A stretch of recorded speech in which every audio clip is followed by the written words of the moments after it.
Today is a good day to meet some new friends. Everyone make a way.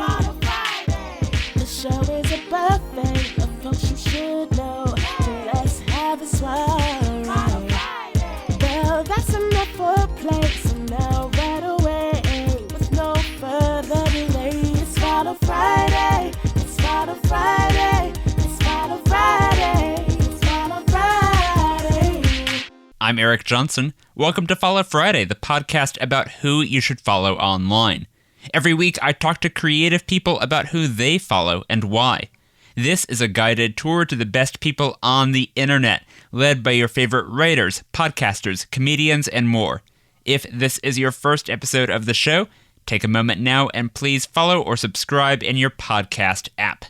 Today on the show is Rusty Foster, who writes the email newsletter Today in Tabs. Every Monday through Thursday, he rounds up links to everything great and terrible and weird happening on the internet, in the media, and the world.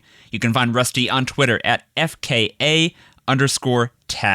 Rusty, welcome to Follow Friday. Hey, thanks for having me. So glad to have you here. Today in Tabs is one of my absolute favorite newsletters, and the name of it refers, I assume, to all of the tabs that you have opened in your browser at the same time. So you are sifting through all this, you're bringing us the best stuff, you're adding your own commentary. But can you talk a bit about what your process is for making the newsletter? How do you get all those tabs in the first place, and how do you decide what makes the cut? What's worth newsletter reading about?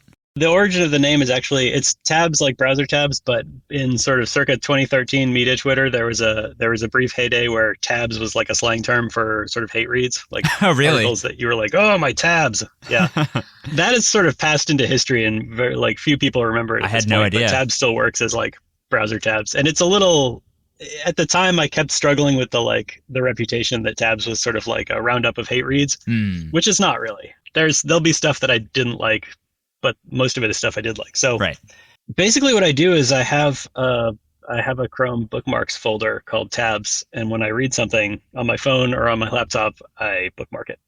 Basically everything that I read, I bookmark at this point, because it's almost always there have been too many times where I've remembered something that I thought at the time wasn't going to fit. And then I go to write and it creeps in and it would be perfect. And then I'm like, where did I read that? Why didn't I bookmark it? Mm-hmm. So I do the sort of thing that you do when you have a job where you don't have enough work to do, and you spend a lot of time procrastinating on Twitter.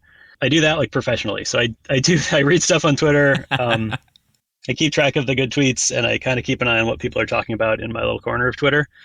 And then I read articles and I bookmark them. So generally by about 1 o'clock in the afternoon on a weekday, I'll have a folder with 40 or 50 things in it, probably. Yeah. Half of it might be articles. The other half is good tweets that were funny, or possible songs that I might include. All right, because you have a song in every edition of the newsletter. Yeah. Yeah, and so I essentially sit down and just start sifting through that and thinking about what themes there are. It's improv every day, essentially. It's just something always emerges. So I sit down and I force myself to write, and whatever I write is what I send. I like that. I like the method. Just see what happens. Yes, and yourself. Yeah. It's kind of like a variety show, honestly. It's like a late night show. So there'll be a little monologue up front where I write about something I have more to say about than the rest of them, and then some good tweets, and then some quick links that I just like a link in a joke type thing. And then at the end, there's a musical guest, and then there's a little sign off. Oh my gosh, never thought about it that way. That's great. Yeah, I arrived at that format just by doing it a bunch of times, and then realizing over time that that's what I was doing. And so now I'm aware that that's what I'm doing, but it's because it's a format that works. That's why variety shows work. Yeah. There's a lot of people on Twitter who complain about Twitter, who act as if it's their job to be on Twitter. And I think you are one of the few people who would be justified if you were just it is actually your job to be on Twitter, to be spending all your time scrolling there. But honestly, that was one of the things that worried me most about bringing it back. I did it 2013 to early 2016, and then took 2016 through 2020 off. Right. And then brought it back at the beginning of 2021. So one of the things I really worried about the most was do I want to commit to spending all my days on Twitter again? And so I've been kind of consciously experimenting with not doing that, or doing that a little less. And it's actually worked fine. I don't spend as much time on Twitter anymore as I would have expected, or as you might think. Huh. We've got a good Discord. The Discord really helps because Tabs readers essentially feed me half of the links that I read at this point. Right. And a couple other Discords and some friend chats. And, I do spend time on Twitter, but it's not the sole source. So you have channels in the Discord server for your readers where people know the sort of stories that you are interested in. And so they are, when they come across them in their own browsing, they're sending them to you. So that makes it a little bit easier to find things that match that tone. Yeah. It's a virtuous circle because my readers are obviously interested in the kind of stories that I'm interested in because that's why they're, the kind of paying readers who would, sign onto the Discord and chat and stuff. Right. Exactly. And it's funny because it's like 50-50 when people post stuff, whether I've already read it and bookmarked it or whether I'm getting it from the Discord the first time. By the end of the day, I've always forgotten which it is. So it just confirms to me that I'm getting the stuff that people are seeing and thinking about. Well, that's good. I'm glad you were giving yourself a little break from social media. But now I do want to turn your attention to Twitter and some other places. We are going to talk about who you follow online.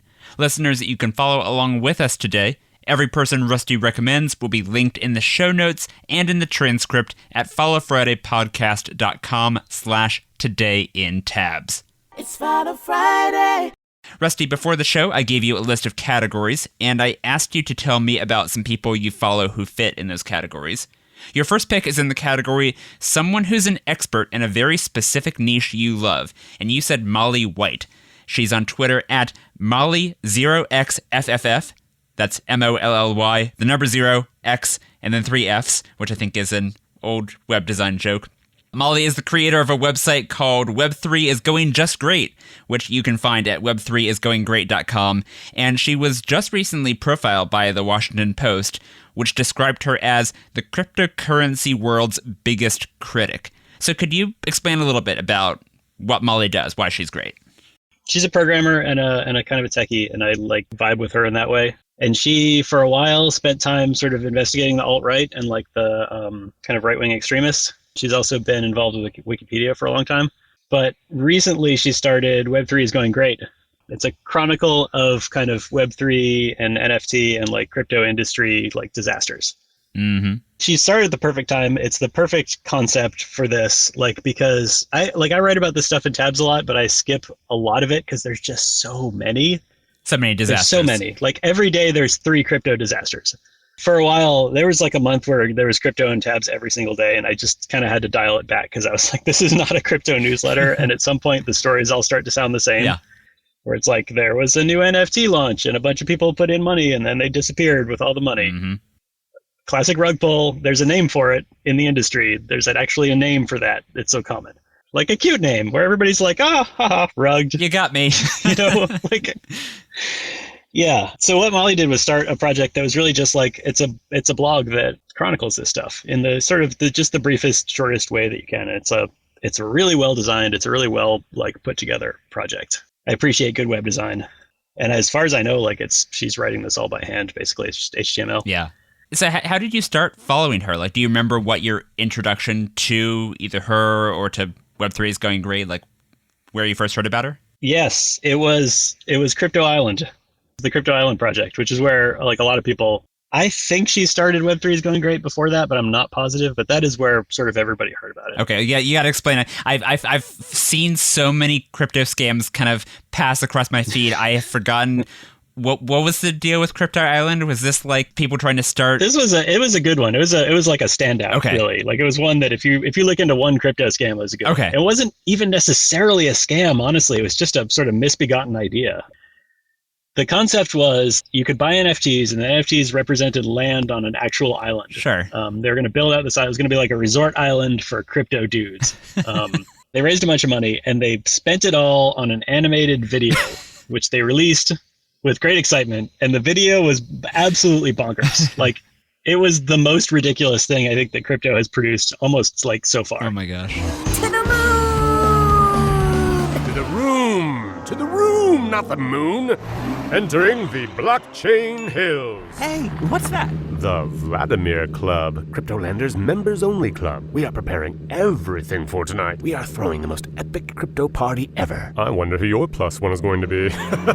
Everybody made fun of it. Tabs made fun of it, certainly, but like a lot of people were joking around with this video. It was almost unwatchable, but if you really like pushed on through it, there were parody songs. It was like every single line of dialogue included 3 Bitcoin references. It was wild. So Molly White made fun of it like everybody else, but she also dug into like the company behind it. Yeah. She tried to find like, what is this island? Like, does it exist? Do they own it? Is it a real thing at all? So she figured out a lot of stuff about the people who were running this, and their backgrounds were shady. The island they were going to buy, they had not bought. Naturally. There didn't seem to be very much likelihood that it was ever going to happen. Like it was a real shaky premise to begin with. And then somebody, the big blow up of this was somebody tweeted to the Crypto Island's Twitter. They said, "What's the age of consent going to be on Crypto Island?"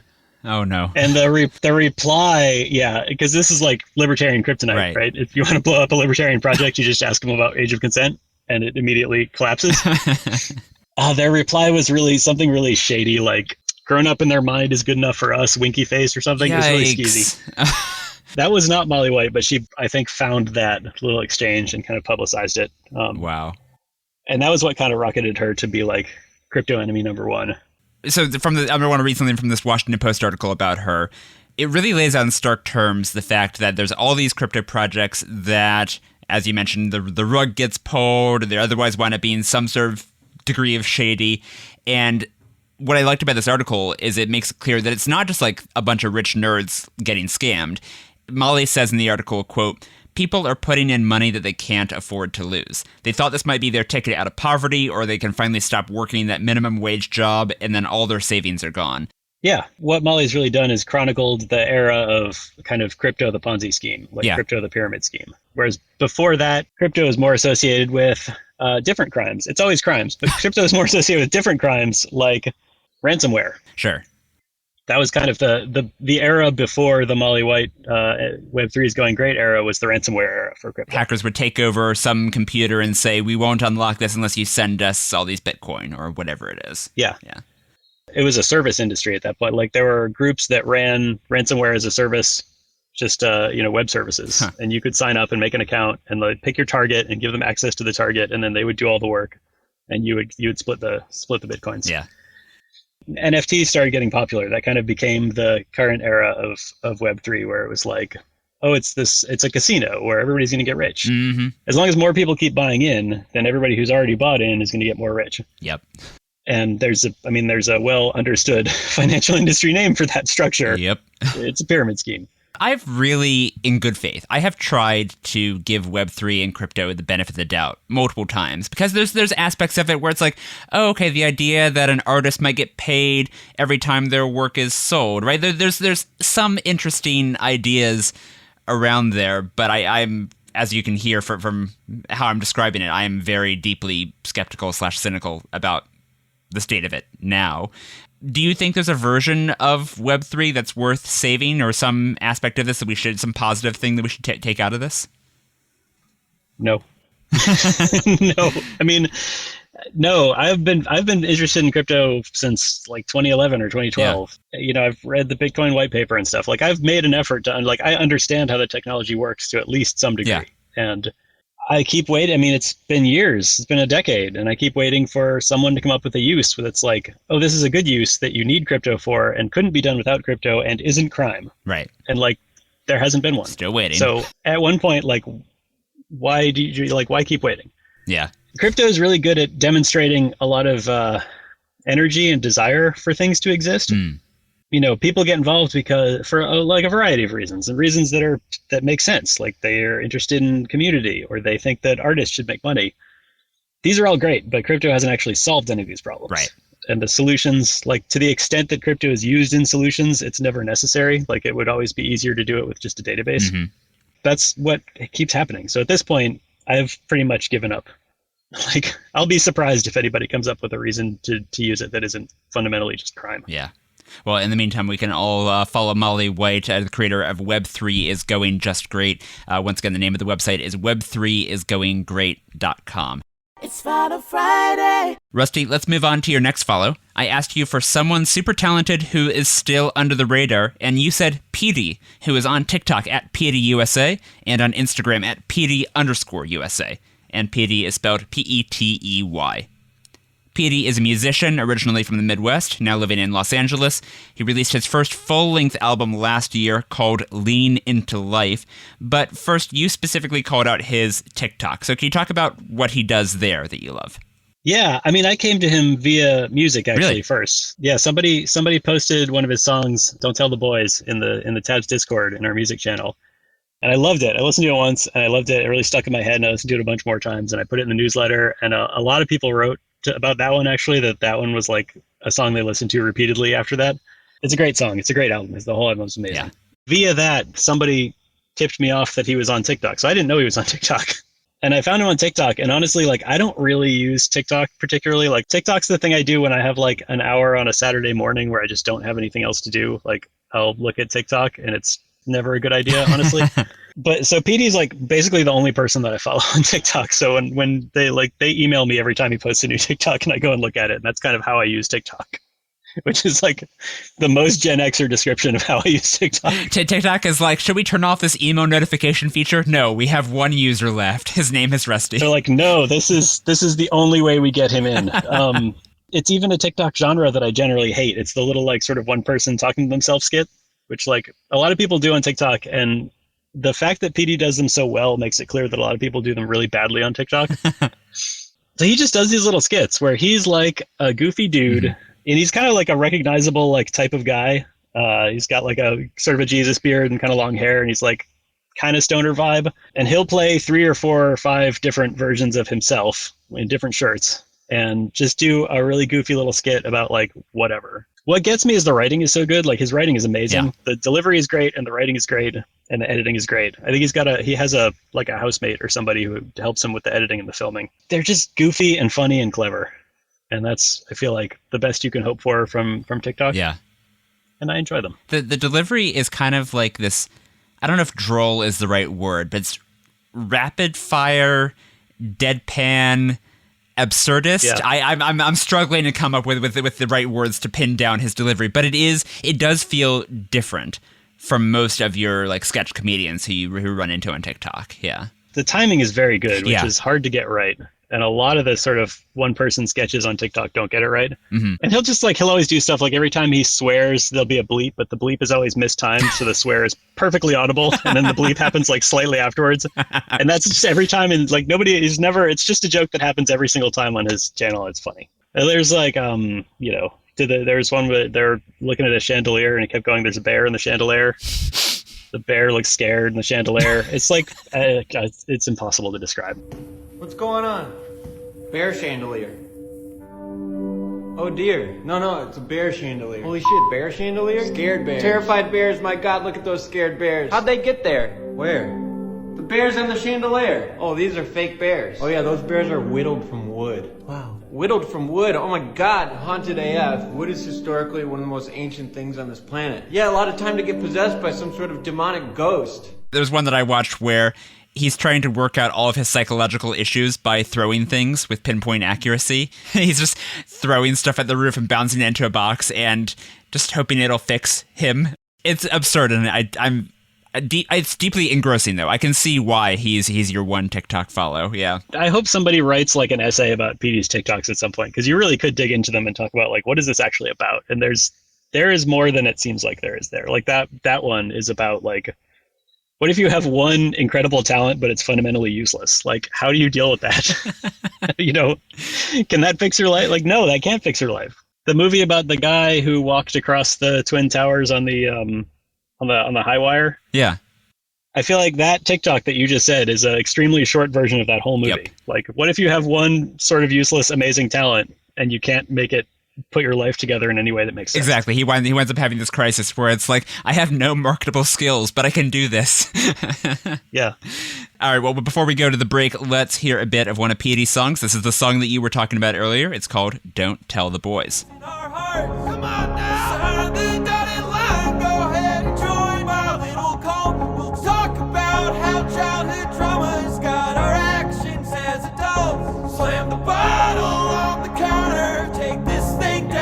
for shot. You know I've made a lot of best friends. You're the best friend that I've got. And now we're howling at the moon. Hell yeah, we're making lots of noise. You know I hate to say I love you, but there ain't no other choice. Don't tell the boys. That was Petey, who is on TikTok at PeteyUSA and on Instagram at Petey_USA.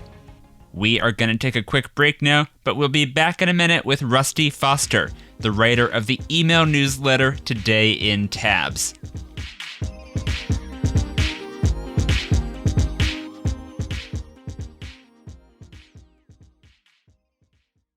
I want to tell you about another podcast I love, and I think you're going to love it too. Upworthy Weekly, Upworthy's first podcast, is a lighthearted look at some of their most popular and engaging stories. Delivered to your podcast feed every Saturday, it's the perfect way to shake off the Monday to Friday news cycle with a refreshing dose of good news. Join Todd Perry, one of Upworthy's most prolific writers, and Allison Rosen, a podcaster, writer, and TV personality best known for the show Allison Rosen is Your New Best Friend, as they go through the week's best stories about humanity. Subscribe to Upworthy Weekly wherever you get your podcasts. It's Follow Friday. Welcome back to Follow Friday. Rusty, let's move on to your next follow. I asked you for someone who has stopped posting but needs to come back, and you said Paul Ford, who is on Twitter at FTrain. You said in your email to me that Paul hasn't stopped posting exactly, but he used to be a lot more active online. So first, could you explain, what does Paul do? Paul is a writer and a technologist. God, he's been a blogger forever. The first thing that I ever read that Paul wrote was a story called Robot Exclusion Protocol, and I have it right at the tip of my tongue because I go back and read it every couple of years. What's that about? It's a little short story that he wrote in his blog from the point of view of a person who discovers a Google bot indexing their bathroom trash can. And it's like a physical Google bot that's gotten into their apartment and is going through their garbage. Being like, I'm helpful. I'm really helpful. I'm helping you. I'm indexing so that you'll know, get increased knowledge. And that was early 2000s at the very latest. It was probably late 90s. So it was an extremely prophetic little story that has largely come true, unfortunately. And also it was just funny, and it was good writing. I've been a fan of Paul ever since then.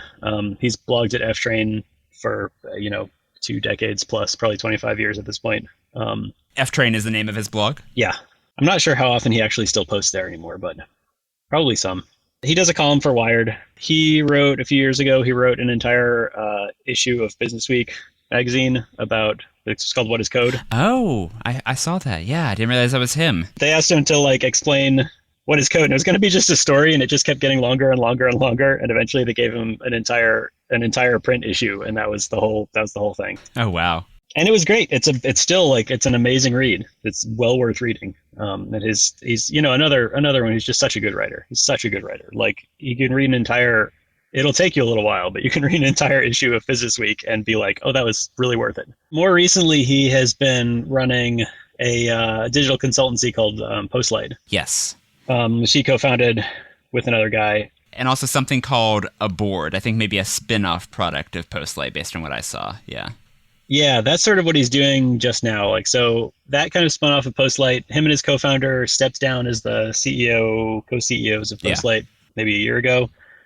And then just last week, they announced that Postlight was being bought by NTT Data, which is, and I was like, I've never heard of NTT Data. So NTT is Nippon Telephone and Telegraph. So it was the Japanese phone company. Got it. It's like Japanese IBM, basically. Huh. And NTT Data specifically is a technology consultancy that started as Ross Perot's company, which is how Ross Perot got rich. They got bought by Dell Systems, Dell's software consultancy. And then that in turn got bought by NTT, and now it's NTT Data. And so they have just bought Postlight, but they buy a lot of consultancies. I see.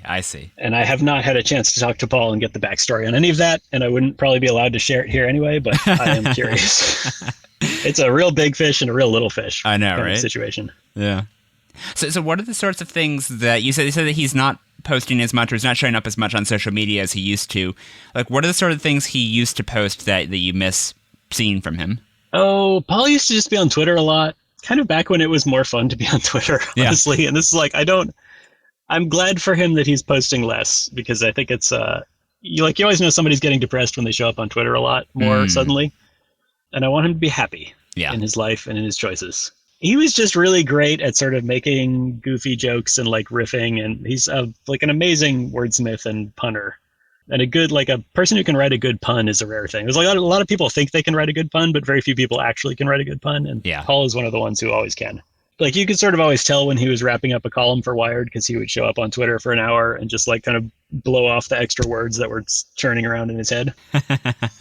And it was always a good time. I just feel like I've seen him doing that less recently, and I miss it. Yeah.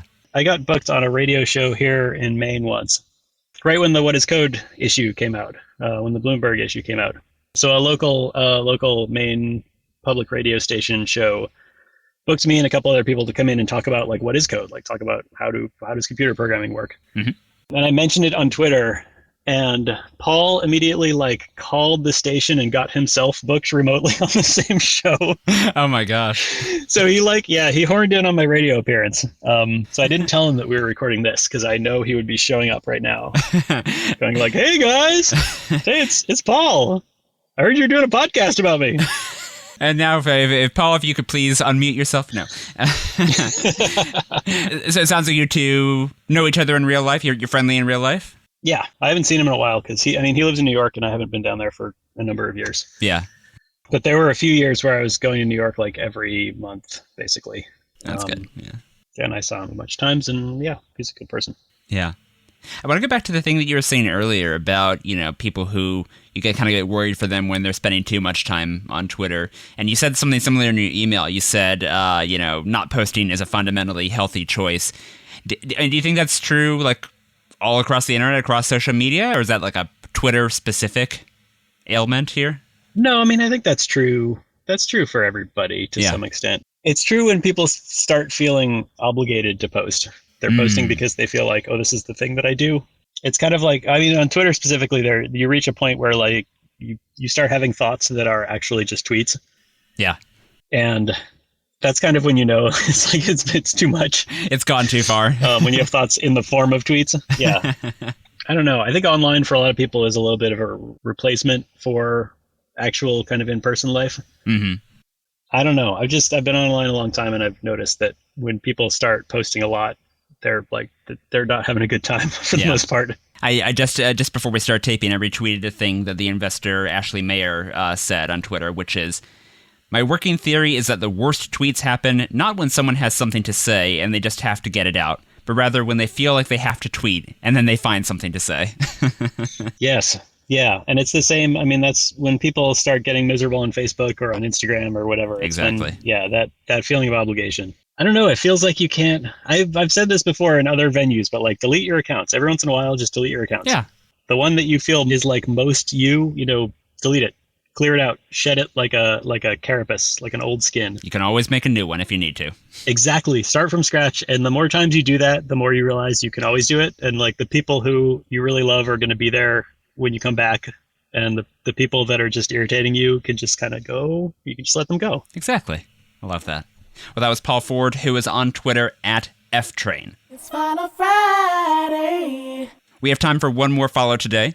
Rusty, I asked you for someone who makes the internet a better place, and you said Taylor Moore, who is on Twitter at taylor.biz, and that's spelled TaylorDotBiz. Taylor is a comedy writer, performer, producer, and you specifically called out 3 podcasts that he's a part of: Rude Tales of Magic, Fun City Ventures, and Those Stars of Space. I think I got all those titles right. So explain what these podcasts are and what do you love about them? Yeah, I mean, I picked Taylor. I don't know him personally, and I'm not sure whether I'm assigning him too much credit for these, these are all role-playing game podcasts, essentially. So they're like quasi-actual play podcasts. They use a variety of different sort of game systems. I think one of them is D&D. Mm-hmm. Fun City is Shadowrun, which is like a really kind of obscure gaming system. And Those Stars of Space, I actually don't know what system they use, but it's got to be something really simple because I don't think they roll dice very much. But all these are based on games that were designed to be played on a tabletop. Yeah. Yeah, they're all essentially role-playing games. There's a kind of bifurcation in the world of role-playing game podcasts, and one is like the people who are really into the role-playing mechanics, and like they'll never roll a die without telling you about it. Like you will know what everybody's hit points are at all times. They like build characters in like 18 episodes before the arc starts.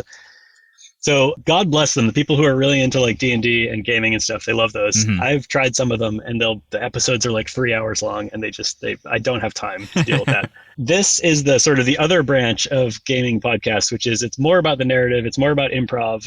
The gaming is a mechanism when it's necessary to like make a decision, and you don't have a reason to think like something works or something doesn't work. Mhm. It's a way to make a decision and to move the story forward. But the heart of it, the emotion of it, comes from the people playing the characters, who are essentially doing just continuous improv whenever they record the shows. And I love them. These are just three really good ones. So Root Tales of Magic, Fun City, and These, Those Stars of Space. And they're all a little bit different, but they're all great examples of that. And Taylor is either a performer or a producer or both of all of them.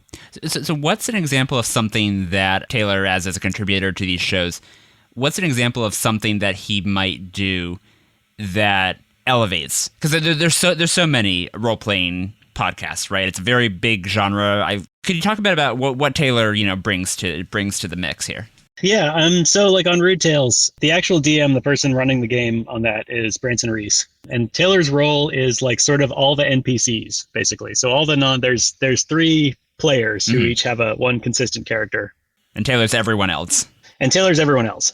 So his, like, in a way, he has the hardest job in the whole thing, because he has to improv different characters who come and go. A lot of times he's faced with like, the party will meet someone. This character is like, may just exist for 5 minutes of the runtime and then never be heard from again. And Taylor has to like conceptualize a whole backstory and a voice and like a demeanor and like at least 3 personal details that can be like, that can be said about this person. So because he needs to give the other performers something to work with. Like they can use whatever character he provides. They can use that information to decide how to talk to them, fight with them, whatever it might be. And just sometimes he has to do that kind of rapid fire throughout the course of an episode. And some of the humor just comes from kind of listening to him struggle with that sometimes, which is great. And like the other thing that comes to mind, he does like mid-roll ads, and you wouldn't necessarily call out an ad read as like something that really adds a whole bunch to a podcast, but he did one that was a promo for a Halloween live show. Honestly, I hope you can pull it up and insert it here, because it's one of the funniest things I've ever heard. It's just like, he clearly packed in every single Halloween-themed pun and gag that he could in this one sort of 30-second announcement of a live show. And I can't do it justice, but like, it had me rolling, and it was an ad, literally just an ad. Hello, Boo Tales of Tragic Subdiers. It's me, Producer Taylor Morg. And would Boo look, Batcat? It's fall most time for the best night, or should I say fright, of the fear. And of corpse I screened the fright begore All Hallows Day. Gore as Boo Fright Caw, it's Halloween. So despite being a white kid growing up in the suburbs, a very geeky white kid growing up in the suburbs, I actually never got into D&D or any of the role-playing games. Like, I just missed the boat on this. Were you like a big role-playing game fan when you were growing up, or even as an adult?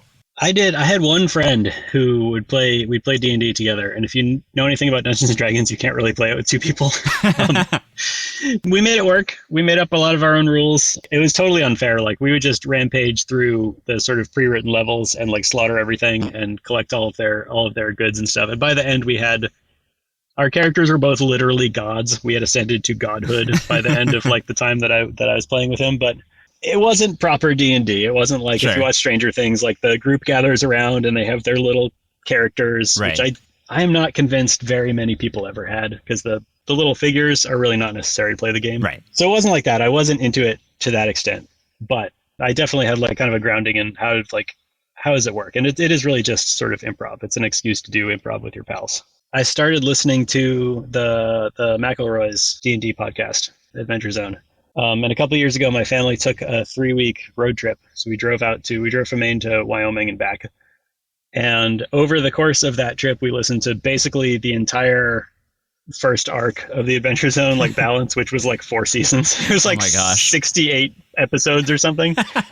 It just sort of became the thing that we did, because we did a lot of long drives on that trip, and it was just like we'd just throw on, we'd do 6 Adventure Zones, and that was, one city to the next. Oh, wow.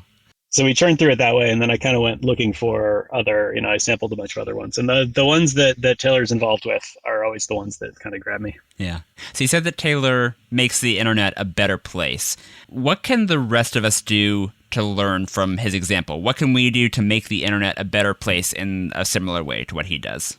The reason I picked that category specifically, and is like, as somebody who's really kind of day-to-day engaged with the discourse, like the news and the current events and the stuff that everybody's mad about, I love these podcasts because they are a blissful respite from the discourse. They deal with real world human stuff, but there's nothing kind of current eventsy about them. They don't really ever get into that. It's very, very, very rarely somebody will make like a sort of very sub rosa reference to something going on in the real world, but that's it. And I love it. So I'll take the dog for a walk on the weekends and just listen to one of these episodes, and it's just it's a mental refresh. It's a mental reset. Yeah, so he helps people get an escape from the real world for a bit. Yeah, that's exactly what I would say. Like, the things I love the most on the internet are the things that people make because they love to make them. Yeah, I feel like Taylor just loves doing these stories and running games and stuff.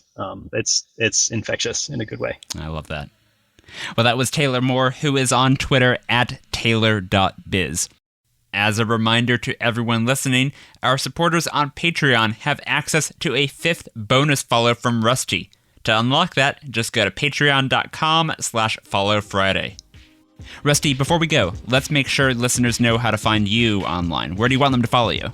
I'm basically only on Twitter, so FKA_tabs on Twitter. I changed my handle to that right before I relaunched Tabs, so it was inaccurate almost immediately.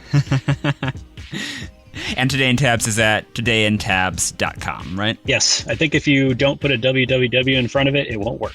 Okay. Because I haven't figured out how to make that work right. And you can follow me on Twitter at HeyHeyESJ, and please subscribe to the Follow Friday newsletter at followfriday.substack.com. If you like this episode, then check out the past Follow Friday interviews with Dave Pell from Next Draft, Ryan Broderick from Garbage Day, and Alexandra Petri from The Washington Post. Follow Friday is a production of lightningpod.fm. Our theme music was written by me and performed by Yona Marie. Our show art was illustrated by Dodi Hermawan, and our social media producer is Sydney Groden. Special thanks to our Big Fry Patreon backers, John and Justin. That's all for this week. This is Eric Johnson reminding you to talk about people behind their backs. And when you do, say something nice. I'll see you next Friday.